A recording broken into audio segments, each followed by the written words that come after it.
You asked me, so hey, beginning of the year, so what's your goal this year with your podcast production business? And I told you, I said, I don't know what was my goal at that time. It was probably like 7,000 euros, something like that, you know. And you were like, why not 20? Why not 30? And I was like, oh, no, no. I'm a simple guy. I don't need that. I'm so simple. And you answer me, and I will always remember.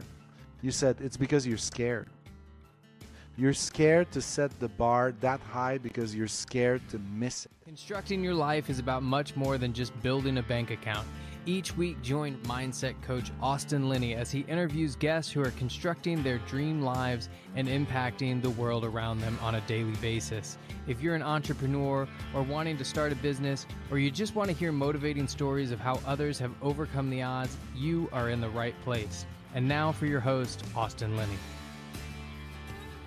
Guys, welcome back to Construct Your Life. We're going to talk about... We're not going to talk about the topic I hate the worst. We're going to talk about the word I hate the worst because it makes me feel like I have dreadlocks and I wear flip-flops and I don't wear a shirt. But life coaching, or whatever you want to call it, I call it people motivation / moving. Why you don't people. like, Austin, let me stop you right at the beginning. Why you don't like the term life coaching? Because people are still trying to figure out what it means. And there's a lot of ambiguity to it. And more importantly, it has a bad connotation. It's like hard money lenders in real estate. They have a bad connotation because there's some shitty ones. Yeah. And so life coaching is still trying to look. 90% of my stuff is not to tell you or not whether I am good at what I do. I know I'm good at what I do because my clients get results. That's not ego. It's just the truth because I care. Yeah. 90% of my job is to get over the other shitty coaches that have fucked people over. Oh, okay. I see. So I try to totally stand out of the herd. Yeah. Because there's a lot of fraud in this field. There's a lot of fraud for sure. So you need to fight against the other fraud. It's like the people that sells car, right? They need to fight against, like, every time a client comes in, they're like, I need to fight against the 5,000 other bad sellers that were. Do you want to know how you find a good car salesman? It's really easy. How? I've done it so great. You go on Google and you find the person at the dealership that has his name come up the most, because anybody that's saying their name, that dude really gets deals done. He doesn't just sell stuff. You call him, and then you be a little New Yorkish. Like, this is a man that sells a lot of cars. You're like, hey, bro, this is what I want. This is what I need in this price point. We going to do a deal? And at that moment, he knows it's go time. He doesn't want well, I'm thinking about coming down there on Wednesday. And no, there's no fucking around for sure. He's a high performer, right? My favorite quote of all time is only another fisherman can see a fisherman from afar. Yes, absolutely.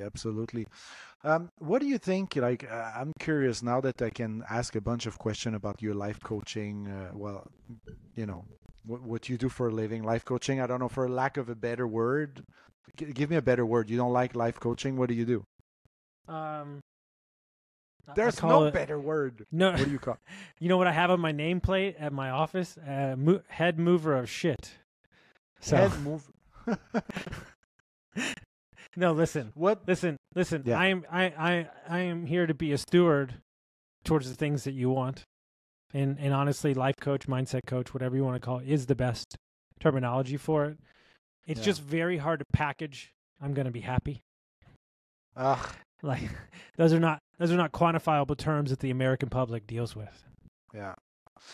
You know what I've observed, like, working with you for a few years and getting to know your clients as well, because sometimes you refer me some clients, they become, my podcast clients and all that.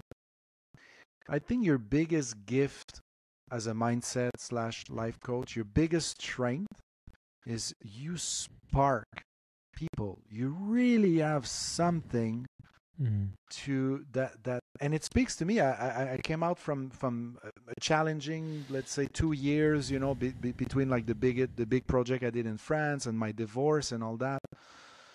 you never really coached me directly, but you always gave me some friends advice, some friendly advice, right? And it was always that struck me. Like, you have a gift to spark people. I don't know how to explain it, but you have that gift, man, of you see just a tiny spark and you the gasoline on it. Oh, and after that, of course, it must be hard for the client to keep going with that because this is freaking intense. Someone sparks you, and you need to keep going. I think one of the tricks that I learned from where I started to where I am now is it used to baffle me when their new spark went out. And so now I just tell them ahead of time it's going to happen. Now you know. And it really, like, what are you talking about, right? And 9 times out of 10, I am forcing them somewhere they don't want to go, right? Because they want to run. They've hired a coach. Yeah. They're excited. And I'm kind of like got my hand on the emergency brake. And I'm just like pulling it, and it's driving them crazy. Yeah. Because I'm making them sit in the shit they don't want to, and they can't move till we're strong enough to move forward. Yeah. And then when it's go time, then we release the brake and we hit it hard. But 9 times out of 10, it's taking them somewhere that they think they can go. Perfect example. Young client. I love the young ones because they'll run through a freaking brick wall. I got a young client right now. He signed up for a half marathon, never really ran before. It's cold. Farthest he's ever ran was like 3 miles, 4 miles. I said, what would it look like if you ran 10? He goes, well, I mean, he's like, I guess I could get to it in the next 2 weeks. I'm like, sure. He went out that day and ran 10 and a half. Now he's signing up for a full marathon. Nice. And I'm just like, well, how hard was it? And he goes, well, it was just hard to get started. That's why I do ultra running. Absolutely. I totally understand that. Absolutely. You were saying something about goals. I don't know if you remember, I think it was more than a year ago. You asked me, so, hey, beginning of the year, so what's your goal this year with your podcast production business? And I told you, I said, I don't know what was my goal at that time. It was probably like 7,000 euros, something like that, you know. And you were like, why not 20? Why not 30? And I was like, oh, no. I'm a simple guy. I don't need that. I'm so simple. And you answer me, and I will always remember. You said, it's because you're scared. You're scared to set the bar that high because you're scared to miss it. And, of course, I answer you my go fuck yourself, Austin, which is, which is something common between us. Sometimes we wake up in the morning, go fuck yourself, Austin. That was a great clip. But I will always remember that where you woke me up to my own self and my own ambition, you know. I will always be grateful for that. I had to say it, man. You really impacted my life, my business. You impacted my personal life as well. And I really, really want to be, I'm very grateful. And guys, I never paid Austin to coach me. It's just the way he is, you know, and we work together. We work closely together. So we talk almost every day. So of course it's in your nature to help people, right? But I will always be grateful for that. Always. I wouldn't be where I am today if it wasn't for you telling me 1 or 2 very powerful and painful truths that made me pivot in my life. And thank you, Austin. Thank you so much. Thank you, man. Sir. I'm gonna get another rant coming about this, but I was thinking about this over the weekend. Everywhere I look around, we're living in a vacuum of broken expectations on false narratives.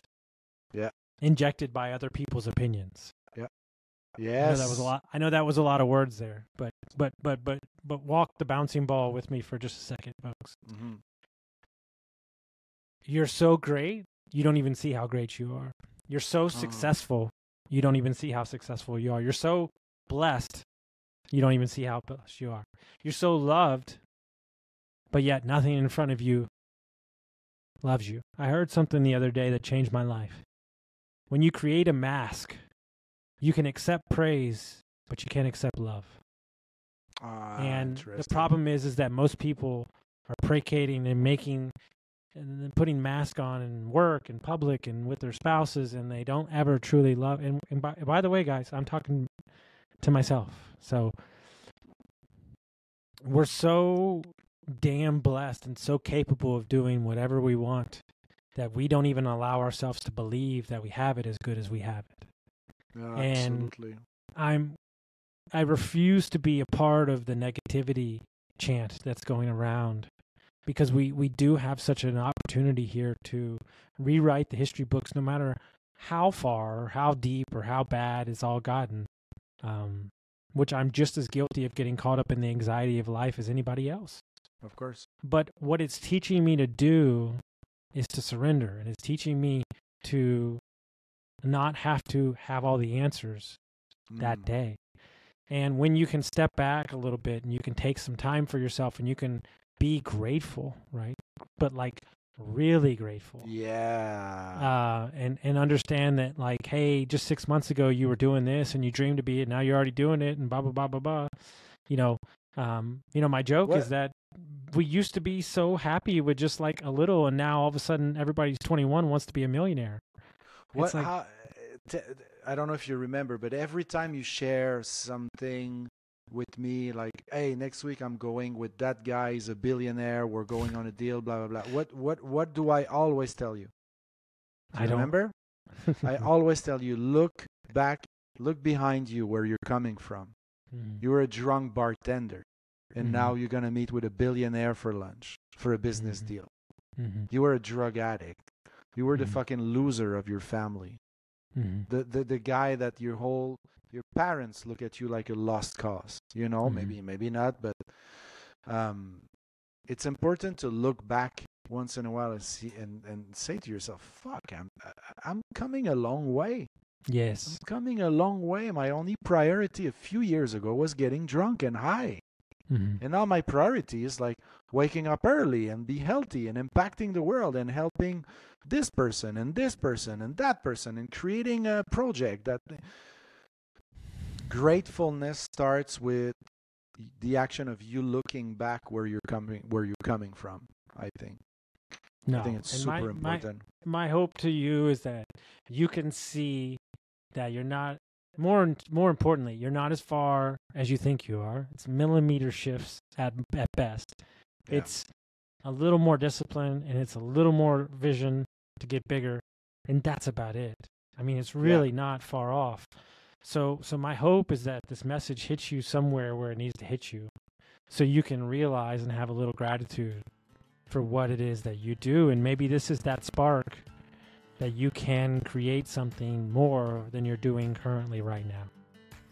Yeah, man. Well, that was a good ending of it.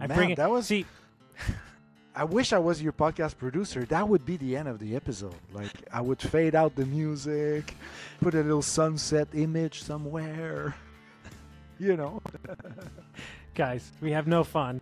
Send it to a friend. Share it with somebody. We'll see you next time, guys. Bye-bye. Guys, let me take a minute to tell you about my buddies over at Lead Hub, Ben and Aaron, the best humans I know. Not only are they amazing at marketing for trade companies, but Ben started his HVAC company in his garage, sold it for multi-million dollars. So when this guy talks, I listen.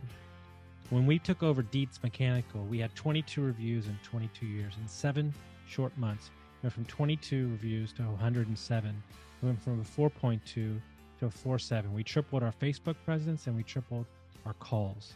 If you're an HVAC, plumbing, electric, landscaping company, and you're looking for a no BS approach to marketing, you're looking for people who have done it before, you got to go to leadhub.net